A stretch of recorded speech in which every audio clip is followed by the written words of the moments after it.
सारे गज के आखिए धन श्री सतगुरु जगजीत सिंह जी। सतगुरु जगजीत सिंह जी ने विरासत ਅਤੇ ਇਤਿਹਾਸ ਦੀ ਸੰਭਾਲ ਲਈ ਬਹੁਪੱਖੀ ਯਤਨ ਕੀਤੇ ਹਨ। ਨਾਮਧਾਰੀ ਇਤਿਹਾਸ ਨਾਲ ਸੰਬੰਧਿਤ ਇਤਿਹਾਸਕਾਰਾਂ 'ਚੋਂ ਮੈਂ ਅੱਜ ਜਿਹੜੇ ਇਤਿਹਾਸਕਾਰ ਦੀ ਗੱਲ ਕਰਨ ਜਾ ਰਿਹਾ ਹਾਂ ਉਹ ਸ੍ਰੀ ਸਤਗੁਰੂ ਪ੍ਰਤਾਪ ਸਿੰਘ ਜੀ ਅਤੇ ਫਿਰ ਸ੍ਰੀ ਸਤਗੁਰੂ ਜਗਜੀਤ ਸਿੰਘ ਜੀ ਦੇ ਵਰਸਾਏ ਹੋਏ ਇੱਕ ਗੈਰ ਨਾਮਧਾਰੀ ਸਿੱਖ ਸਨ ਜਿਨ੍ਹਾਂ ਨੇ ਕਿ ਨਾਮਧਾਰੀ ਇਤਿਹਾਸ ਵਾਸਤੇ ਵਡਮੁੱਲੀ ਕਮਾਈ ਕੀਤੀ ਹੈ। ਭਾਈ ਨਾਹਰ ਸਿੰਘ ਜੀ ਹਿਸਟੋਰੀਅਨ। ਭਾਈ ਨਾਹਰ ਸਿੰਘ ਜੀ ਹਿਸਟੋਰੀਅਨ ਜੀ ਦਾ ਜਨਮ ਨੰਗਲ ਪਿੰਡ ਜ਼ਿਲ੍ਹਾ ਲੁਧਿਆਣੇ ਵਿਖੇ ਹੁੰਦਾ ਹੈ ਅਤੇ ਥੋੜ੍ਹੇ ਦਿਨ ਪਹਿਲਾਂ ਹੀ ਭਾਈ ਜੀ ਦੇ ਸਪੁੱਤਰ ਬ੍ਰਿਗੇਡੀਅਰ ਇਕਬਾਲ ਸਿੰਘ ਜੀ ਅਤੇ ਉਹਨਾਂ ਦੀ ਪੋਤਰੀ ਅਪ੍ਰੀਤਾ ਜੀ ਨਾਲ ਗੱਲ ਹੋਈ। ਜਿਸ ਤਰ੍ਹਾਂ ਉਹਨਾਂ ਨੇ ਮੈਨੂੰ ਭਾਈ ਜੀ ਦੇ ਜੀਵਨ ਬਾਰੇ ਦੱਸਿਆ ਹੈ ਅਤੇ ਜੋ ਭਾਈ ਜੀ ਨੇ ਆਪਣੀਆਂ ਲਿਖਤਾਂ ਵਿੱਚ ਆਪ ਆਪਣੇ ਬਾਰੇ ਲਿਖਿਆ ਹੈ ਉਹਦੇ ਅਨੁਸਾਰ ਮੈਂ ਆਪ ਜੀ ਦੇ ਅੱਗੇ ਕੁਝ ਅਰਜ਼ਾਂ ਕਰਨ ਦੀ ਕੋਸ਼ਿਸ਼ ਕਰਾਂਗਾ। ਭਾਈ ਜੀ ਦੇ ਪਿਤਾ ਜੀ ਸਰਦਾਰ ਭਗਵਾਨ Singh ji British Indian army 'ਚ ਨੌਕਰੀ ਕਰਦੇ ਸਨ। ਕਸ਼ਮੀਰ ਤੋਂ ਅੱਗੇ ਇੱਕ ਜਗ੍ਹਾ ਹੈ ਜਿਹਦਾ ਨਾਂ ਹੈ ਚਿਤਰਾਲ। ਉਹ ਪਹਿਲਾਂ ਇੱਕ ਰਿਆਸਤ ਹੋਇਆ ਕਰਦੀ ਸੀ।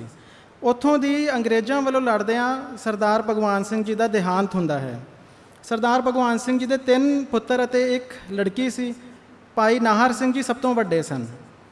ਅੰਗਰੇਜ਼ ਸਰਕਾਰ ਨੂੰ ਪੰਜਾਬ ਤੋਂ ਸਭ ਤੋਂ ਵੱਡਾ ਫਾਇਦਾ ਇਹ ਸੀ ਕਿ ਇੱਥੋਂ ਬਹੁਤ ਸਾਰੇ ਲੜਕੇ ਬ੍ਰਿਟਿਸ਼ ਇੰਡੀਅਨ ਆਰਮੀ 'ਚ ਭਰਤੀ ਹੋ ਕੇ ਅਤੇ ਨਾ ਕੇਵਲ ਹਿੰਦੁਸਤਾਨ ਬਲਕਿ ਬਾਕੀ ਦੇਸ਼ਾਂ ਵਿੱਚ ਵੀ ਅੰਗਰੇਜ਼ੀ ਸਾਮਰਾਜ ਨੂੰ ਕਾਇਮ ਰੱਖਣ ਲਈ ਯੋਗਦਾਨ ਦਿੰਦੇ ਸਨ। ਇਸ ਵਾਸਤੇ ਅੰਗਰੇਜ਼ਾਂ ਦੀ ਇੱਕ ਕੋਸ਼ਿਸ਼ ਹੁੰਦੀ ਸੀ ਕਿ ਜੋ ਇੱਕ ਵਾਰ ਫੌਜ 'ਚ ਆ ਗਏ ਹਨ ਉਹਨਾਂ ਦੇ ਅੱਗੇ ਜਿਹੜੇ ਪੀੜ੍ਹੀਆਂ ਨੇ ਅੱਗੋਂ ਜਿਹੜੇ ਲੜਕੇ ਨੇ ਉਹਨਾਂ ਨੂੰ ਵੀ ਫੌਜ ਵਿੱਚ ਹੀ ਭਰਤੀ ਕੀਤਾ ਜਾਵੇ। ਇਸੇ ਮੰਤਵ ਦੇ ਨਾਲ ਸਿੱਖ ਰੈਜੀਮੈਂਟ ਦਾ ਕਮਾਂਡਿੰਗ ਅਫਸਰ ਹਰ ਸਾਲ ਭਗਵਾਨ ਸਿੰਘ ਹੋਰਾਂ ਦੇ ਘਰ ਜਾਇਆ ਕਰਦਾ ਸੀ। ਉਹਨਾਂ ਦਾ ਇੱਛਾ ਇਹ ਸੀ ਕਿ ਸਰਦਾਰ ਨਾਹਰ ਸਿੰਘ ਜੀ ਵੀ ਬ੍ਰਿਟਿਸ਼ ਆਰਮੀ 'ਚ ਰਿਕਰੂਟ ਕਰ ਲਏ ਜਾਣ। ਪਰ ਭਾਈ ਨਾਹਰ ਸਿੰਘ ਜੀ ਬਹੁਤ ਤੀਖਣ ਬੁੱਧੀ ਵਾਲੇ ਸਨ ਅਤੇ ਉਹਨਾਂ ਦਾ ਪੜ੍ਹਾਈ ਵਿੱਚ ਬਹੁਤ ਦਿਲਚਸਪੀ ਸੀ। ਜਦੋਂ ਉਹਨਾਂ ਦੀ ਇਸ ਦਿਲਚਸਪੀ ਬਾਰੇ ਕਮਾਂਡਿੰਗ ਅਫਸਰ ਨੂੰ ਪਤਾ ਚੱਲਦਾ ਹੈ ਤਾਂ ਉਹ ਭਾਈ ਜੀ ਦੀ ਸਿਫਾਰਿਸ਼ ਮਹਿੰਦਰਾ ਕਾਲਜ ਪਟਿਆਲੇ ਕਰ ਦਿੰਦਾ ਹੈ। ਇਸ ਤਰ੍ਹਾਂ ਭਾਈ ਜੀ ਲੁਧਿਆਣੇ ਤੋਂ ਪਟਿਆਲੇ ਜਾਂਦੇ ਹਨ ਅਤੇ ਉੱਥੇ ਜਾ ਕੇ ਫਾਈਨ ਆਰਟਸ ਦੀ ਡਿਗਰੀ ਕਰਦੇ ਹਨ। ਇਸ ਤੋਂ ਉਪਰੰਤ ਭਾਈ ਜੀ ਲਾਹੌਰ ਜਾਂਦੇ ਹਨ ਗਵਰਨਮੈਂਟ ਕਾਲਜ 'ਚ। ਉੱਥੋਂ ਦੀ ਉਹ ਹਿਸਟਰੀ ਦੀ MA ਕਰਦੇ ਹਨ। ਇੱਥੇ ਉਹਨਾਂ ਦੇ ਅਧਿਆਪਕ ਲਾਲਾ ਸੀਤਾ ਰਾਮ ਕੋਹਲੀ ਸਨ ਜਿਨ੍ਹਾਂ ਨੇ ਕਿ ਭਾਈ ਜੀ ਨੂੰ ਸਿੱਖ ਇਤਿਹਾਸ ਬਾਰੇ ਹੋਰ ਖੋਜ ਕਰਨ ਲਈ ਕਾਫੀ ਪ੍ਰੇਰਿਆ। ਪਰ ਆਪਣੇ ਜੀਵਨ ਯਾਪਨ ਲਈ ਭਾਈ ਜੀ ਨੇ ਅੰਗਰੇਜ਼ ਸਰਕਾਰ ਦੇ ਰੈਵਨਿਊ ਡਿਪਾਰਟਮੈਂਟ ਦਾ ਇੱਕ ਟੈਸਟ ਦਿੱਤਾ ਜਿਹੜਾ ਕਿ ਇਹਨਾਂ ਨੇ ਪਾਸ ਕਰ ਲਿਆ ਅਤੇ ਉਹਨਾਂ ਦੀ ਸਰਕਾਰੀ ਨੌਕਰੀ ਲੱਗ ਗਈ। ਜਿਸ ਵੇਲੇ ਭਾਈ ਜੀ ਗਵਰਨਮੈਂਟ ਕਾਲਜ ਲਾਹੌਰ ਹੋਇਆ ਕਰਦੇ ਸਨ ਉਸ ਵੇਲੇ ਇਹਨਾਂ ਦੀ ਮਿੱਤਰਤਾ ਗਿਆਨ ਸਿੰਘ ਰਾੜੇਵਾਲਾ ਹੋਰਾਂ ਨਾਲ ਪਈ ਜੋ ਕਿ ਬਾਅਦ 'ਚੋਂ ਚੱਲ ਕੇ ਪੈਪਸੂ ਜਾਂ Patiala and East Punjab States Union ਦੇ ਚੀਫ ਮਿਨਿਸਟਰ ਵੀ ਰਹੇ। ਗਿਆਨ ਸਿੰਘ ਰਾੜੇਵਾਲਾ ਮਹਾਰਾਜਾ ਭੁਪਿੰਦਰ ਸਿੰਘ ਜੋ ਪਟਿਆਲਾ ਦੇ ਸਨ ਉਹਨਾਂ ਦੇ ਰਿਸ਼ਤੇਦਾਰ ਸਨ ਅਤੇ ਗਿਆਨ ਸਿੰਘ ਹੋਰਾਂ ਨੇ ਮਹਾਰਾਜਾ ਪਟਿਆਲਾ ਨੂੰ ਆਖਿਆ ਕਿ ਇੱਕ ਨਾਹਰ ਸਿੰਘ ਹੈ ਬਹੁਤ ਹੋਣਹਾਰ ਅਤੇ ਹੁਸ਼ਿਆਰ ਲੜਕਾ, ਇਹਨਾਂ ਨੂੰ ਪਟਿਆਲੇ ਰਿਆਸਤ 'ਚ ਜਿਹੜਾ ਹੈ ਨੌਕਰੀ ਦਿੱਤੀ ਜਾਵੇ। ਇਸ ਤਰ੍ਹਾਂ ਫਿਰ ਮਹਾਰਾਜਾ ਪਟਿਆਲਾ ਨੇ ਭਾਈ ਨਾਹਰ ਸਿੰਘ ਜੀ ਨੂੰ ਆਪਣੇ ਕੋਲ ਸੱਦ ਲਿਆ ਅਤੇ ਉਹਨਾਂ ਦਾ ਕੰਮ ਐ ਸੀ ਵੀ ਜੋ ਪਟਿਆਲੇ ਰਿਆਸਤ ਦੀਆਂ ਜਿੰਨੀਆਂ ਵੀ ਸੰਧੀਆਂ ਹੋਈਆਂ ਹਨ ਅੰਗਰੇਜ਼ਾਂ ਦੇ ਨਾਲ ਜਾਂ ਦੂਸਰੀ ਰਿਆਸਤਾਂ ਦੇ ਨਾਲ ਉਹਨਾਂ ਦੀ ਸੰਭਾਲ ਕਰਨੀ ਹੈ। ਪਰ ਜਿਹੜੇ ਵਿਭਾਗ 'ਚ ਭਾਈ ਨਾਹਰ ਸਿੰਘ ਜੀ ਲਗਾਏ ਗਏ ਉੱਥੇ ਇੱਕ ਪਰਿਵਾਰ ਅਜਿਹਾ ਸੀਗਾ ਜਿਹੜਾ ਕਿ ਕਾਫੀ ਪੁਸ਼ਤਾਂ ਤੋਂ ਇਹ ਕੰਮ ਕਰ ਰਿਹਾ ਸੀ। ਨਵੇਂ ਆਏ ਭਾਈ ਸਿੰਘ ਜੀ ਨੂੰ ਉਹ ਬਰਦਾਸ਼ਤ ਨਾ ਕਰ ਸਕੇ ਅਤੇ ਭਾਈ ਨਾਹਰ ਸਿੰਘ ਜੀ ਵੀ ਉੱਥੇ ਉਹਨਾਂ ਦੇ ਨਾਲ ਨਾ ਬਣ ਸਕੀ। ਅੰਤ ਨੂੰ ਭਾਈ ਜੀ ਨੇ ਮਹਾਰਾਜਾ ਪਟਿਆਲਾ ਦੀ ਨੌਕਰੀ ਛੱਡ ਦਿੱਤੀ। ਇਸ ਤੋਂ ਉਪਰੰਤ 1935 'ਚ ਭਾਈ ਜੀ ਸੁੰਦਰ ਸਿੰਘ ਮਜੀਠੀਆ ਹੋਰਾਂ ਦੇ ਸੰਪਰਕ 'ਚ ਆਉਂਦੇ ਹਨ ਜੋ ਕਿ ਅੰਗਰੇਜ਼ ਸਰਕਾਰ ਦੇ ਬੜੇ ਵੱਡੇ ਜਗੀਰਦਾਰ ਹੋਇਆ ਕਰਦੇ ਸਨ। 1936 'ਚ ਸੁੰਦਰ ਸਿੰਘ ਅਤੇ ਜੋਗਿੰਦਰ ਸਿੰਘ ਹੋਰਾਂ ਦੀ ਖਾਲਸਾ ਨੈਸ਼ਨਲ ਪਾਰਟੀ ਜਿਨ੍ਹਾਂ ਦੇ ਆਪਣੇ ਕੁਝ ਏਜੰਡਾ ਸਨ ਉਹਨਾਂ 'ਚ ਭਾਈ ਜੀ ਨੇ ਨੌਕਰੀ ਸ਼ੁਰੂ ਕਰ ਲਈ। ਭਾਈ ਜੀ ਨੇ ਪਾਰਟੀ ਜੁਆਇਨ ਕਰ ਲਈ। ਸੁੰਦਰ ਸਿੰਘ ਹੋਰਾਂ ਦੀ ਰਿਆਸਤਾਂ ਵਿੱਚੋਂ ਗੋਰਖਪੁਰ 'ਚ ਇੱਕ ਸੁਰਈਆ ਸ਼ੂਗਰ ਫੈਕਟਰੀ ਹੋਇਆ ਕਰਦੀ ਸੀ ਜਿੱਥੇ ਕਿ ਭਾਈ ਜੀ ਨੂੰ ਕਲਰਕ ਦੀ ਨੌਕਰੀ ਵਜੋਂ ਤਨਖਾਹ ਸ਼ੁਰੂ ਕਰ ਦਿੱਤੀ ਗਈ। ਪਰ ਕੰਮ ਉਹਨਾਂ ਨੇ ਸੁੰਦਰ ਸਿੰਘ ਹੋਰਾਂ ਦੇ ਨਾਲ ਹੀ ਉਹ ਕਰਦੇ ਰਹੇ। 1941 'ਚ ਫਿਰ ਜਾ ਕੇ ਸੁੰਦਰ ਸਿੰਘ ਹੋਰਾਂ ਦੀ ਮੌਤ ਤੋਂ ਬਾਅਦ ਉਹਨਾਂ ਦੇ ਲੜਕੇ ਸੁਰਜੀਤ ਸਿੰਘ ਮਜੀਠੀਆ ਨੇ ਭਾਈ ਜੀ ਨੂੰ ਰਿਕੁਐਸਟ ਕੀਤੀ ਕਿ ਤੁਸੀਂ ਮੇਰੇ ਨਾਲ ਰਹੋ ਅਤੇ ਭਾਈ ਜੀ ਫਿਰ ਸੁਰਜੀਤ ਸਿੰਘ ਮਜੀਠੀਆ ਹੋਰਾਂ ਦੇ ਪਰਸਨਲ ਸਕੱਤਰ ਬਣ ਗਏ। ਇਸ ਤੋਂ ਬਾਅਦ ਅੱਗੇ ਚੱਲ ਕੇ 1947 'ਚ ਦੇਸ਼ ਆਜ਼ਾਦ ਹੋਇਆ। ਪੰਡਿਤ ਜਵਾਹਰ ਲਾਲ ਨਹਿਰੂ ਨੇ ਸੁਰਜੀਤ ਸਿੰਘ ਮਜੀਠੀਆ ਹੋਰਾਂ ਨੂੰ ਅੰਬੈਸਡਰ ਬਣਾ ਕੇ ਨੇਪਾਲ ਦੀ ਹਿੰਦੁਸਤਾਨ ਦੀ ਅੰਬੈਸੀ ਵਿੱਚ ਭੇਜ ਦਿੱਤਾ ਕਿਉਂਕਿ ਸਾਰਾ ਕੰਮ ਭਾਈ ਨਾਹਰ ਸਿੰਘ ਜੀ ਦੇਖਿਆ ਕਰਦੇ ਸਨ। ਇਸ ਵਾਸਤੇ ਸੁਰਜੀਤ ਸਿੰਘ ਹੋਰਾਂ ਨੇ ਭਾਈ ਨਾਹਰ ਸਿੰਘ ਜੀ ਨੂੰ ਉਹ ਨੇਪਾਲ ਲੈ ਗਏ। 2-2.5 ਸਾਲ ਭਾਈ ਨਾਹਰ ਸਿੰਘ ਜੀ ਨੇਪਾਲ ਰਹੇ। ਉੱਥੇ ਸੁਰਜੀਤ ਸਿੰਘ ਹੋਰਾਂ ਦੇ ਸਕੱਤਰ ਦੇ ਰੂਪ 'ਚ ਕੰਮ ਕਰਦੇ ਰਹੇ। ਲੇਕਿਨ ਉਹਨਾਂ ਦਾ ਦਿਲ ਇੱਕ ਇਤਿਹਾਸਕਾਰ ਦਾ ਦਿਲ ਸੀ।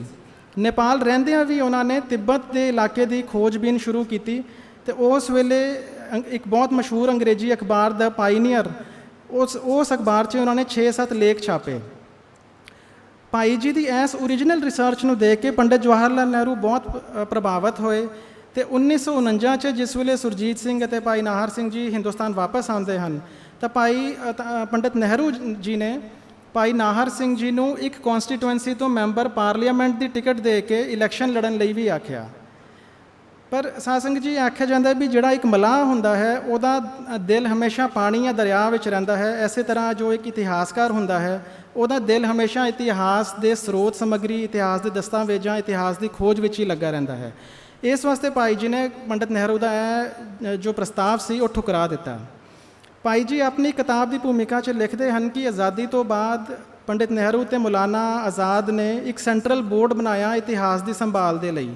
ਕਈ ਸਟੇਟਾਂ 'ਚ ਵੀ ਪ੍ਰੋਵਿੰਸ਼ੀਅਲ ਬੋਰਡ ਬਣੇ, ਲੇਕਿਨ ਉਹ ਲਿਖਦੇ ਹਨ ਕਿ ਬੜੇ ਦੁਰਭਾਗ ਦੀ ਗੱਲ ਹੈ ਕਿ ਉਸ ਵੇਲੇ ਦੀ ਪੰਜਾਬ ਸਰਕਾਰ ਨੇ ਇਸ ਵੱਲ ਕੋਈ ਧਿਆਨ ਨਾ ਦਿੱਤਾ।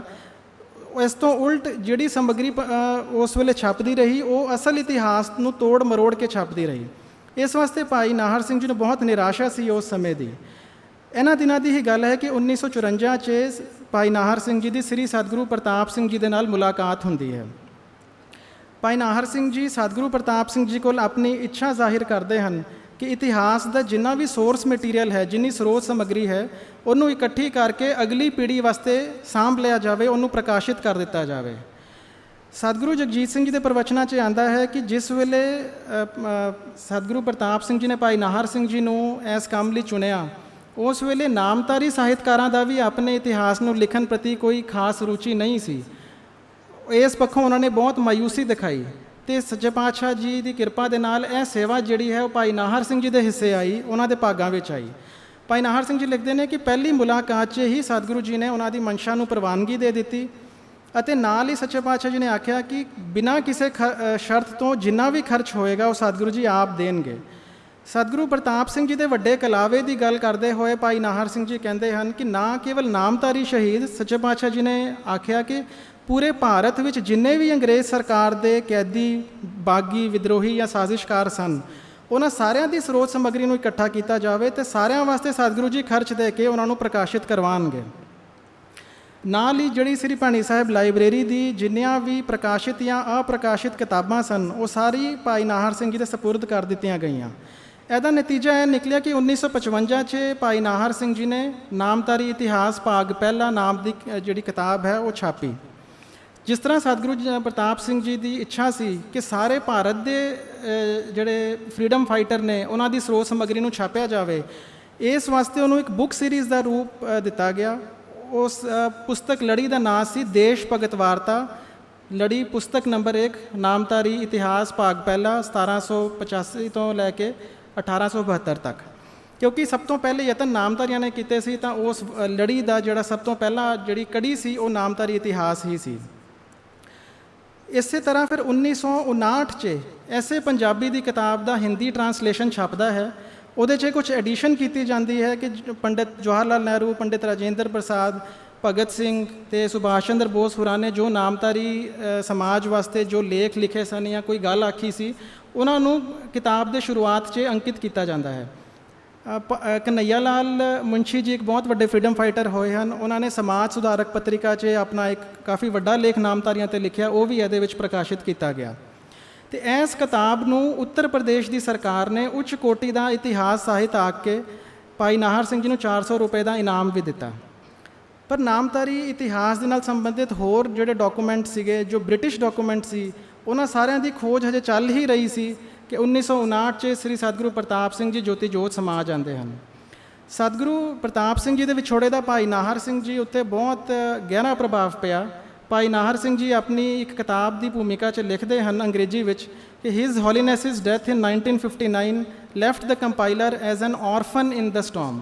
ਆਪਣੀ ਮਨ ਦੀ ਦਸ਼ਾ ਨੂੰ ਉਹ ਇੱਕ ਔਰਫਨ ਇਨ ਦ ਸਟੋਰਮ, ਜਿਹਦਾ ਭਾਵ ਹੈ ਕਿ ਤੂਫਾਨ ਦੇ ਵਿੱਚ ਜਿਵੇਂ ਇੱਕ ਬੱਚਾ, ਅਨਾਥ ਬੱਚਾ ਪਿਆ ਹੁੰਦਾ ਹੈ, ਇਸ ਤਰ੍ਹਾਂ ਉਹ ਆਪਣੀ ਮਨ ਦੀ ਦਸ਼ਾ ਨੂੰ ਲਿਖਦੇ ਹਨ। ਸਮਾਂ ਅੱਗੇ ਚੱਲਦਾ ਹੈ ਪਰ ਕਿਸੇ ਕਾਰਨਵਸ਼ ਅਪ੍ਰੈਲ 1963 ਵਿੱਚ ਭਾਈ ਜੀ ਦਿੱਲੀ ਨੌਕਰੀ ਕਰਦੇ ਸਨ। ਉਹਨਾਂ ਦੀ ਨੌਕਰੀ ਛੁੱਟ ਜਾਂਦੀ ਹੈ, ਜਿਸ ਕਾਰਨ ਜਿਹੜਾ ਖੋਜ ਸਮੱਗਰੀ ਨੂੰ ਇਕੱਠੀ ਕਰਨ ਦਾ ਕੰਮ ਵੀ ਬੰਦ ਹੋ ਜਾਂਦਾ ਹੈ ਅਤੇ ਭਾਈ ਜੀ ਨੂੰ ਆਪਣੇ ਪਿੰਡ ਆ ਕੇ ਕਿਸਾਨੀ ਸ਼ੁਰੂ ਕਰਨੀ ਪੈਂਦੀ ਹੈ। ਇਸ ਗੱਲ ਦਾ ਜਦੋਂ ਸ੍ਰੀ ਸਤਿਗੁਰੂ ਜਗਜੀਤ ਸਿੰਘ ਜੀ ਨੂੰ ਪਤਾ ਲੱਗਦਾ ਹੈ ਤਾਂ ਸ੍ਰੀ ਸਤਿਗੁਰੂ ਜੀ ਅਤੇ ਮਹਾਰਾਜ ਜੀ ਭਾਈ ਜੀ ਕੋਲ ਜਾਂਦੇ ਹਨ ਅਤੇ ਉਹਨਾਂ ਨੂੰ ਪਰਸਨਲੀ ਅਸ਼ੋਰ ਕਰਦੇ ਹਨ ਕਿ ਤੁਸੀਂ ਇਹ ਕੰਮ ਨੂੰ ਜਾਰੀ ਰੱਖੋ, ਇਹਦੇ ਵਾਸਤੇ ਜੋ ਵੀ ਕੋਈ ਲੋੜ ਹੋਏਗੀ ਆਪਾਂ ਤੁਹਾਡੀਆਂ ਸਾਰੀ ਲੋੜਾਂ ਨੂੰ ਪੂਰਾ ਕਰਾਂਗੇ। ਅਤੇ ਭਾਈ ਜੀ ਲਿਖਦੇ ਹਨ ਕਿ ਸਤਿਗੁਰੂ ਜੀ ਨੇ ਫਿਰ ਮਹੀਨੇਵਾਰ ਤਨਖਾਹ ਭਾਈ ਨਾਹਰ ਸਿੰਘ ਜੀ 'ਤੇ ਲਗਾ ਦਿੱਤੀ। ਇਸ ਤਰ੍ਹਾਂ ਜਿਹੜਾ ਕੰਮ ਕੁਛ ਰੁਕ ਗਿਆ ਸੀਗਾ ਉਹ ਸਤਿਗੁਰੂ ਜੀ ਦੀ ਪ੍ਰੇਰਨਾ ਨਾਲ ਦੁਬਾਰਾ ਸ਼ੁਰੂ ਹੋ ਗਿਆ। ਹੁਣ ਇਹਦੇ 'ਚ ਇਹੀ ਗੱਲ ਦੇਖਣ ਵਾਲੀ ਹੈ ਕਿ ਭਾਈ ਨਾਹਰ ਸਿੰਘ ਜੀ ਨੇ ਜਿਹੜਾ ਵੀ ਇਤਿਹਾਸ ਲਿਖਿਆ ਉਹ ਬੜਾ ਨਿਰਪੱਖ ਹੋ ਕੇ ਲਿਖਿਆ। ਸੱਚੇ ਪਾਤਸ਼ਾਹ ਜੀ ਦੀ ਕਿਰਪਾ ਨਾਲ ਉਹਨਾਂ ਨੇ ਇੱਕ ਪੁਸਤਕ ਲੜੀ ਫਿਰ ਦੁਬਾਰਾ ਸ਼ੁਰੂ ਕੀਤੀ ਜਿਹਦਾ ਨਾਂ ਸੀ rebels against the British rule, Guru Ram Singh and Kuka Sikhs. ਉਹਦਾ ਵੋਲੀਅਮ 1, ਵੋਲੀਅਮ 2 ਅਤੇ ਵੋਲੀਅਮ 3 ਭਾਈ ਨਾਹਰ ਸਿੰਘ ਜੀ ਨੇ ਆਪ ਛਪਵਾਇਆ ਅਤੇ ਜਿਹੜਾ ਵੋਲੀਅਮ 4 ਹੈ ਉਹਦਾ ਉਹ ਜਸਵਿੰਦਰ ਸਿੰਘ ਹਿਸਟੋਰੀਅਨ ਜੀ ਨੇ ਭਾਈ ਨਾਹਰ ਸਿੰਘ ਜੀ ਦੀ ਸੁਪਰਵਿਜ਼ਨ ਦੇ ਹੇਠ ਜਿਹੜਾ ਉਸ ਨੂੰ ਛਾਪਿਆ। ਜਿਹੜਾ ਕੰਮ ਭਾਈ ਨਾਹਰ ਸਿੰਘ ਜੀ ਨੇ ਕੀਤਾ ਉਹਦੇ ਵਾਸਤੇ ਸਿਰਫ ਇੱਕ ਇਤਿਹਾਸ ਦੀ ਡਿਗਰੀ ਹੋਣਾ ਜਾਂ ਇੱਕ ਇਤਿਹਾਸਕਾਰ ਹੋਣਾ ਹੀ ਕਾਫੀ ਨਹੀਂ ਸੀ। ਭਾਈ ਨਾਹਰ ਸਿੰਘ ਜੀ 'ਚ ਸੱਚ ਜਾਂ ਯਥਾਰਥ ਨੂੰ ਮੰਨਣ ਦੀ, ਉਸ ਗੱਲ ਨੂੰ ਸਮਝਣ ਦੀ ਪੂਰੀ ਸਮਰੱਥਾ ਸੀ। ਕਿਉਂਕਿ ਜਿਸ ਵੇਲੇ ਆਪਾਂ ਭਾਈ ਨਾਹਰ ਸਿੰਘ ਜੀ ਦੀ ਕਿਤਾਬਾਂ ਨੂੰ ਦੇਖੀਏ, ਉਹਨਾਂ ਦੀ ਭੂਮਿਕਾ ਜੋ ਭਾਈ ਨਾਹਰ ਸਿੰਘ ਜੀ ਨੇ ਲਿਖੀ ਹੈ, ਉੱਥੋਂ ਸਮਝ ਆਉਂਦਾ ਹੈ ਕਿ ਭਾਈ ਜੀ ਨੇ ਅੰਗਰੇਜ਼ੀ ਸਾਮਰਾਜ ਵਾਸਤੇ ਕੰਮ ਕਰਨ ਵਾਲੇ ਲੋਕਾਂ ਲਈ ਬਹੁਤ ਕੜੇ ਸ਼ਬਦ ਵਰਤੇ ਹਨ। ਉਹਨਾਂ ਨੇ ਇਸ ਗੱਲ ਦਾ ਵੀ ਲਿਹਾਜ਼ ਨਹੀਂ ਕੀਤਾ ਕਿ ਕਿਸੇ ਸਮੇਂ ਉਹਨਾਂ ਦੇ ਆਪਣੇ ਪਿਤਾ ਬ੍ਰਿਟਿਸ਼ ਇੰਡੀਅਨ ਆਰਮੀ ਦੀ ਨੌਕਰੀ ਕਰਦੇ ਪਏ ਸਨ, ਜਾਂ ਕਿਸੇ ਸਮੇਂ ਇੱਕ ਅੰਗਰੇਜ਼ ਅਫਸਰ ਨੇ ਉਹਨਾਂ ਦੀ ਮਹਿੰਦਰਾ ਕਾਲਜ ਵਾਸਤੇ ਸਿਫਾਰਿਸ਼ ਕੀਤੀ ਸੀ, ਜਾਂ ਬਹੁਤ ਸਮੇਂ ਤੱਕ ਉਹ ਅੰਗਰੇਜ਼ ਪੱਖੀ ਸੁੰਦਰ ਸਿੰਘ ਜੀ ਹੋਰਾਂ ਦੀ ਖਾਲਸਾ ਨੈਸ਼ਨਲ ਪਾਰਟੀ 'ਚ ਕੰਮ ਕਰਦੇ ਰਹੇ। ਸਤਿਗੁਰੂ ਪ੍ਰਤਾਪ ਸਿੰਘ ਜੀ ਦੀ ਕਿਰਪਾ ਨਾਲ ਜਦੋਂ ਉਹਨਾਂ ਨੇ ਨਾਮਧਾਰੀ ਇਤਿਹਾਸ ਨੂੰ ਪੜ੍ਹਿਆ ਤਾਂ ਉਹਨਾਂ ਨੇ ਇਸ ਗੱਲ ਨੂੰ ਮੰਨਿਆ ਕਿ ਅੰਗਰੇਜ਼ਾਂ ਦਾ ਜੋ ਰਾਜ ਸੀ ਉਹ ਹਿੰਦੁਸਤਾਨ ਦੇ ਸ਼ੋਸ਼ਣ ਦੇ ਉੱਤੇ ਆਧਾਰਿਤ ਸੀ।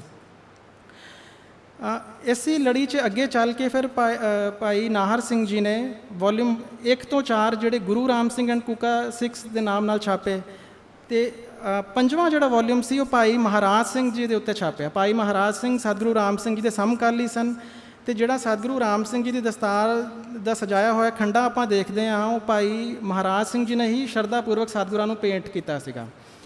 ਨਾਮਧਾਰੀ ਇਤਿਹਾਸ ਤੋਂ ਇਲਾਵਾ ਹੋਰ ਬਹੁਤ ਸਾਰੇ ਇਤਿਹਾਸ ਦੇ ਸਰੋਤ ਨੂੰ ਭਾਈ ਨਾਹਰ ਸਿੰਘ ਜੀ ਨੇ ਇਕੱਠਾ ਕੀਤਾ। ਸਤਿਗੁਰੂ ਜਗਜੀਤ ਸਿੰਘ ਜੀ ਦੇ ਪ੍ਰਵਚਨਾਂ 'ਚ ਆਉਂਦਾ ਹੈ ਕਿ ਭਾਈ ਨਾਹਰ ਸਿੰਘ ਜੀ ਨੇ ਜਦੋਂ ਗੁਰੂ ਰਾਮ ਸਿੰਘ ਐਂਡ ਕੂਕਾ ਰੈਬਲਸ ਕਿਤਾਬ ਛਾਪੀ ਤਾਂ ਉਹਨਾਂ ਨੂੰ ਕੁਛ ਉਹਨਾਂ ਦੇ ਮਿੱਤਰਾਂ ਨੇ ਇਹ ਗੱਲ ਆਖੀ ਕਿ ਇਹਦੇ ਵਿੱਚੋਂ ਗੁਰੂ ਸ਼ਬਦ ਹਟਾ ਦਿੱਤਾ ਜਾਵੇ। ਫਿਰ ਭਾਈ ਜੀ ਨੂੰ ਪੈਸੇ ਦੀ ਵੀ ਆਫਰ ਦਿੱਤੀ ਗਈ ਕਿ ਤੁਸੀਂ ਇੰਨੇ ਪੈਸੇ ਲੈ ਲਓ ਅਤੇ ਗੁਰੂ ਸ਼ਬਦ ਹਟਾ ਦਿਓ। ਡਰ ਵੀ ਦਿੱਤਾ ਗਿਆ, ਲੇਕਿਨ ਭਾਈ ਨਾਹਰ ਸਿੰਘ ਜੀ ਨੇ ਗੱਲ ਆਖੀ ਕਿ ਇਹ ਗੱਲ ਮੇਰੀ ਲਿਖੀ ਨਹੀਂ ਹੈ, ਅੰਗਰੇਜ਼ਾਂ ਨੇ ਹੀ ਕਈ ਥਾਂ 'ਤੇ ਸਤਿਗੁਰੂ ਜੀ ਨੂੰ ਗੁਰੂ ਰਾਮ ਸਿੰਘ ਕਰਕੇ ਲਿਖਿਆ ਹੈ, ਅਤੇ ਜੇ ਮੈਂ ਹੁਣ ਇਹਨੂੰ ਬਦਲਦਾ ਹਾਂ ਤਾਂ ਮੇਰੇ ਉੱਤੇ ਦਾਅਵਾ ਕਰ ਦੇਣਗੇ। ਭਾਈ ਨਾਹਰ ਸਿੰਘ ਜੀ ਦੇ ਡਾਕੂਮੈਂਟਸ ਜਦੋਂ ਆਪਾਂ ਦੇਖਦੇ ਹਾਂ ਤਾਂ ਉਹਨਾਂ ਨੇ ਬਤੌਰ ਇੱਕ ਇਤਿਹਾਸਕਾਰ ਇੰਨੇ ਨਿਰਪੱਖ ਹੋ ਕੇ ਉਹ ਡਾਕੂਮੈਂਟ ਲਿਖੇ ਹਨ ਕਿ ਉਹਨਾਂ ਨੇ ਜੋ ਅੰਗਰੇਜ਼ਾਂ ਦੇ ਲਿਖੇ ਹੋਏ ਡਾਕੂਮੈਂਟ 'ਚ ਅਗਰ ਕੋਈ ਕਿਤੇ ਗਲਤੀ ਕਿਸੇ ਨਾਂ ਦੀ ਜਾਂ ਕਿਸੇ ਸਾਲ ਦੀ ਗਲਤੀ ਵੀ ਆਈ ਹੈ ਤਾਂ ਉਹਨਾਂ ਨੇ ਉੱਥੇ ਨਹੀਂ ਉਹਨੂੰ ਚੇਂਜ ਕੀਤਾ। ਉਹਨਾਂ ਨੇ ਨੀਚੇ ਕੰਪਾਈਲਰਸ ਨੋਟ ਲਿਖ ਕੇ ਪਾਠਕਾਂ ਨੂੰ ਗੱਲ ਦੱਸ ਦਿੱਤੀ ਹੈ ਕਿ ਇੱਥੇ ਇੱਕ ਕਿਸੇ ਸਾਲ ਦੀ ਜਾਂ ਕਿਸੇ ਨਾਂ ਦੀ ਗਲਤੀ ਹੋਈ ਹੈ, ਪਰ ਜਿਹੜਾ ਓਰੀਜਨਲ ਡਾਕੂਮੈਂਟ ਹੈ ਉਹਨੂੰ ਉਹਨਾਂ ਨੇ ਉਸੇ ਤਰੀਕੇ ਦੇ ਨਾਲ ਹੀ ਰਹਿਣ ਦਿੱਤਾ ਹੈ। ਸਮਾਂ ਬਹੁਤ ਥੋੜ੍ਹਾ ਹੈ, ਮੈਂ ਇੰਨੀ ਗੱਲ ਕਰਨਾ ਚਾਹੁੰਦਾ ਕਿ ਭਾਈ ਜੀ ਨੇ ਜਿਹੜੀ ਇੰਨੀ ਵੱਡੀ ਘਾਲਣਾ ਕੀਤੀ ਹੈ ਇਹਦਾ ਨੋਟਿਸ ਜਿਹੜਾ ਹੈ ਉਹ ਦੇਸ਼ ਦੇ ਇਤਿਹਾਸਕਾਰਾਂ ਨੇ ਵੀ ਲਿੱਤਾ ਹੈ।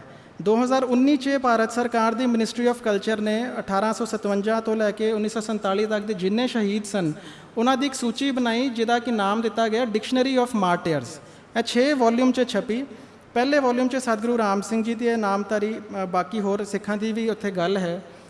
ਉਸ ਜੋ ਕਿਤਾਬ 'ਚ ਜਿੰਨੇ ਨਾਮਧਾਰੀ ਸਿੱਖਾਂ ਦੀ ਰੈਫਰੈਂਸ ਹੈ ਉਹ ਭਾਈ ਨਾਹਰ ਸਿੰਘ ਜੀ ਦੇ ਇਕੱਠੇ ਕੀਤੇ ਹੋਏ ਡਾਕੂਮੈਂਟਸ ਦਾ ਹੀ ਰੈਫਰੈਂਸ ਜਿਹੜਾ ਹੈ ਮਿਨਿਸਟਰੀ ਆਫ ਕਲਚਰ ਨੇ ਦਿੱਤਾ ਹੈ। ਔਰ ਭਾਵੇਂ ਇਹ ਗੱਲ ਅੱਜ ਸਕੂਲ ਦੀ ਹਜੇ ਕਿਤਾਬਾਂ 'ਚ ਨਾ ਆਈ ਹੋਏ, ਲੇਕਿਨ ਉਸੇ ਡਿਕਸ਼ਨਰੀ ਆਫ ਮਾਰਟੀਅਰ ਜਿਹੜੀ ਕਿ ਭਾਰਤ ਸਰਕਾਰ ਨੇ ਜਾਰੀ ਕੀਤੀ ਹੈ ਉਹਦੇ 'ਚ ਗੱਲ ਲਿਖੀ ਗਈ ਹੈ ਕਿ ਨੌਨ ਕੋਆਪਰੇਸ਼ਨ ਅਤੇ ਬਾਈਕਾਟ ਦੇ ਸਭ ਤੋਂ ਪਹਿਲਾਂ ਜਿਨ੍ਹਾਂ ਨੇ ਸ਼ੁਰੂ ਕੀਤਾ ਉਹ ਸਤਿਗੁਰੂ ਰਾਮ ਸਿੰਘ ਜੀ ਸਨ। ਇਹ ਭਾਈ ਨਾਹਰ ਸਿੰਘ ਜੀ ਦੇ ਡਾਕੂਮੈਂਟ ਦੇ ਕਾਰਨ ਹੀ ਇਹ ਸਾਰੀਆਂ ਚੀਜ਼ਾਂ ਜਿਹੜੀਆਂ ਸੰਭਵ ਹੋ ਸਕੀਆਂ। ਇਸ ਤਰ੍ਹਾਂ ਭਾਈ ਨਾਹਰ ਸਿੰਘ ਜੀ ਨੇ ਆਪਣੀ ਸਾਰੀ ਜ਼ਿੰਦਗੀ ਇਹ ਘਾਲਣਾ ਕੀਤੀ, ਬਿਨਾਂ ਕਿਸੇ ਪੱਖਪਾਤ ਤੋਂ ਉਹਨਾਂ ਨੇ ਸਾਰਾ ਕੰਮ ਕੀਤਾ। ਸਤਿਗੁਰੂ ਜਗਜੀਤ ਸਿੰਘ ਜੀ ਦੀ, ਸਤਿਗੁਰੂ ਪ੍ਰਤਾਪ ਸਿੰਘ ਜੀ ਦੀ ਬਹੁਤ ਖੁਸ਼ੀਆਂ ਸਨ। ਸਤਿਗੁਰੂ ਜਗਜੀਤ ਸਿੰਘ ਜੀ ਦੇ ਪ੍ਰਵਚਨਾਂ 'ਚ ਆਉਂਦਾ ਹੈ ਕਿ ਭਾਈ ਨਾਹਰ ਸਿੰਘ ਜੀ ਜਿਸ ਵੇਲੇ ਆਪਣੇ ਅੰਤਲੇ ਸਾਲਾਂ ਵਿੱਚ ਸਨ ਅਤੇ ਸੱਚੇ ਪਾਤਸ਼ਾਹ ਜੀ ਉਹਨਾਂ ਨੂੰ ਮਿਲਣ ਗਏ ਅਤੇ ਭਾਈ ਜੀ ਨੇ ਸਤਿਗੁਰਾਂ ਨੂੰ ਆਖਿਆ ਕਿ ਇਹ ਜਿਹੜਾ ਮੇਰਾ ਜੀਵਨ ਹੈ ਇੱਕ ਜ਼ਮਾਨਤੀ ਜੀਵਨ ਹੈ, ਅਤੇ ਜਦੋਂ ਵੀ ਮੈਨੂੰ ਕੋਈ ਤਕਲੀਫ ਜਾਂ ਦੁੱਖ ਹੁੰਦਾ ਹੈ ਤਾਂ ਸਤਿਗੁਰੂ ਪ੍ਰਤਾਪ ਸਿੰਘ ਜੀ ਮੇਰੇ ਸਾਹਮਣੇ ਖੜ੍ਹੇ ਹੁੰਦੇ ਹਨ। ਇਸ ਤਰ੍ਹਾਂ ਦੀ ਉਹਨਾਂ ਦੀ ਮਨ ਦੀ ਅਵਸਥਾ ਸੀ। ਜਿਹੜਾ ਸਤਿਗੁਰੂ ਪ੍ਰਤਾਪ ਸਿੰਘ ਜੀ ਨੇ ਸਤਿਗੁਰੂ ਜਗਜੀਤ ਸਿੰਘ ਜੀ ਦੇ ਬਾਬਤ ਇਹ ਹੁਕਮ ਕੀਤਾ ਸੀ ਕਿ ਇਹਨਾਂ ਦੇ ਹੁੰਦਿਆਂ ਸਾਰੇ ਭੈਣੇ ਸਾਹਿਬ ਪੱਕਾ ਹੋ ਜਾਏਗਾ, ਉਹ ਵੀ ਭਾਈ ਨਾਹਰ ਸਿੰਘ ਜੀ ਨਾਲ ਹੀ ਕੀਤਾ ਗਿਆ ਸੀਗਾ। ਅਤੇ ਮੇਰੀ ਇਹੀ ਉਮੀਦ ਹੈ ਕਿ ਭਾਈ ਨਾਹਰ ਸਿੰਘ ਜੀ ਜਿਹੜੇ ਡਾਕੂਮੈਂਟ ਹਨ, ਹੋਰ ਵੀ ਜਿਹੜੇ ਦੇਸ਼ ਦੇ ਇਤਿਹਾਸਕਾਰ ਹਨ, ਉਹਨਾਂ ਦਾ ਨੋਟਿਸ ਲੈਣਗੇ ਅਤੇ ਸਤਿਗੁਰੂ ਜੀ ਕਿਰਪਾ ਕਰਨ ਜਿਸ ਵੇਲੇ ਰਜਾ ਹੋਏ ਕਿ ਰਾਸ਼ਟਰਪਿਤਾ ਵਾਸਤੇ ਸਤਿਗੁਰੂ ਰਾਮ ਸਿੰਘ ਜੀ ਹੀ ਹਨ, ਇੱਕ ਜਿਨ੍ਹਾਂ ਨੂੰ ਕਿ ਭਾਵੇਂ ਨਰਮ ਦਲ ਦੇ ਲੋਕ ਹੋਣ ਭਾਵੇਂ ਗਰਮ ਦਲ ਦੇ ਲੋਕ ਹੋਣ, ਸਾਰੇ ਉਹਨਾਂ 'ਚ ਹੀ ਆਪਣੇ ਪਿਛੋਕੜ ਨੂੰ ਦੇਖ ਸਕਦੇ ਹਨ।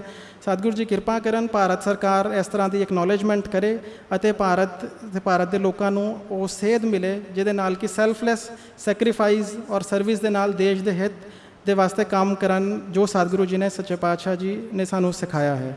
ਇਹਨਾਂ ਸ਼ਬਦਾਂ ਨਾਲ ਮੈਂ ਆਪ ਜੀ ਦਾ ਧੰਨਵਾਦ ਹਾਂ। ਹੋਈਆਂ ਗਲਤੀਆਂ ਲਈ ਸੱਚੇ ਪਾਤਸ਼ਾਹ ਜੀ ਖਿਮਾ ਕਰਨ। ਸਤਿ ਸ੍ਰੀ ਅਕਾਲ।